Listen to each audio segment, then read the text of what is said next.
જામનગર જિલ્લામાં લોકસભાની ચૂંટણીને લઈને કામગીરી અને પ્રચાર પ્રસાર અંગે કલેક્ટર કચેરીના સભાખંડમાં જિલ્લા ચૂંટણી અધિકારી અને કલેક્ટર બીકે પંડ્યાના અધ્યક્ષ સ્થાને પત્રકાર પરિષદનું આયોજન કરવામાં આવ્યું.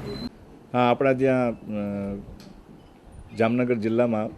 પાર્લામેન્ટરી ઇલેક્શન આખા દેશમાં પોલ શેડ્યુલ જાહેર થઈ ગયું છે અને આપણા જિલ્લામાં પણ એ કાર્યક્રમ એનો લાગુ થઈ ગયો છે. 12મી એપ્રિલ આપણો ડેટ ઓફ નોટિફિકેશન છે અને 7મી મે આપણો ડેટ ઓફ પોલ છે. આપણે તો આજથી જ જાહેરાત કરી ત્યારથી જ આપણા સમગ્ર દેશમાં મોડેલ કોડ ઓફ કન્ડક્ટ એટલે કે આચારસંહિતાનો અમલ શરૂ થઈ ગયો છે અને આજથી જ અમારી ટીમ અને અમારા આચારસંહિતા નોડલ અધિકારીશ્રીઓ એ અમલ કરવાનું એનું શરૂ કરી દેશે અને ચૂંટણીમાં તમામ તૈયારીઓ જિલ્લામાં ચૂંટણી પંચ અમારા દ્વારા થઈ ચૂકી છે. બધા જરૂરી ઇલેક્ટ્રોનિક વોટિંગ મશીન, તમામ સ્ટાફની નિમણૂક, તમામ સ્ટાફ રૂટ, ડિસ્પેચિંગના સ્થળો, મતગણતરી સ્થળ ખંડ, આ તમામ બાબતની તૈયારીઓ ચૂંટણી તંત્ર દ્વારા, મતદાર યાદીઓ પણ ફાઇનલ થઈ ચૂકી છે. એટલે તમામ તૈયારીઓ ચૂંટણી પંચ દ્વારા અત્યારે આજે પૂર્ણ થવામાં છે અને ચૂંટણી સ્મૂધ, સારી રીતે, વિશ્વાસપૂર્ણ વાતાવરણમાં અને નાનામાં નાના છેવાડાના વ્યક્તિને પોતાના મતાધિકાર મળે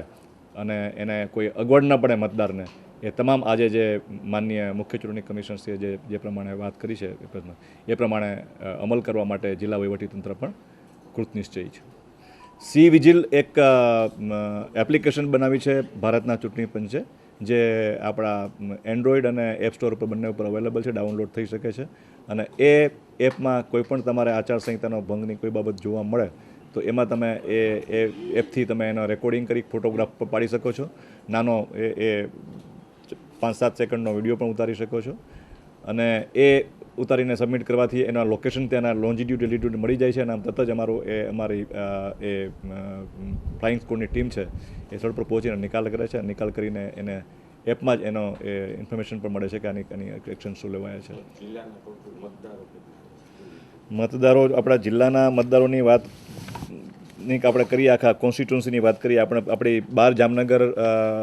જે પાર્લામેન્ટરી કોન્સ્ટિટ્યુન્સી છે એમાં 2 જિલ્લાના મળીને આપણી પાસે લગભગ 18,13,913 મતદારો છે અને એ તમામ મતદારોનું મતદાન થવાનું છે અને 1879 મતદાન મથકો છે એમાં મતદાન થશે અને વિધાનસભાની 7 વિભાગ આમાં સમાવેશ થાય છે. 12 જામનગર પાર્લામેન્ટરી સંસદીય મત વિભાગમાં એ 7 વિભાગ, 2 દ્વારકામાં મતદાર વિભાગ આવે છે, વિધાનસભા મતદાર વિભાગ, અને 5 આપણા જામનગર જિલ્લાના, એમ કુલ 7 મતદાર વિભાગ બનીને એક આપણો પાર્લામેન્ટરી મત વિસ્તાર બને છે.